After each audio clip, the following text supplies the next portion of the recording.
In today's video, I'm going to teach you how to install Microsoft Store. Before we begin, there's one important thing to know.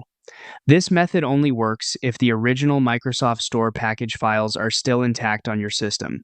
If you previously used a deep debloating script or installed a heavily modified Windows version that removed those core files, this process may fail and show a path-related error. So if that happens, it usually means the required files are no longer available for Windows to restore from. To get started, open PowerShell as an administrator. Click the Windows Start button, then type PowerShell into the search bar. In the results, right-click Windows PowerShell and choose Run as Administrator. If a permission prompt appears, click Yes.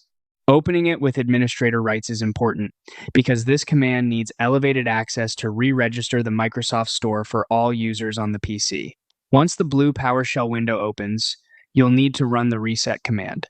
Copy this exact command: get appx package times Windows Store, all users, for each add appx package, disable development mode, register, install location, appx manifest.xml. After copying it, right-click inside the PowerShell window to paste the command.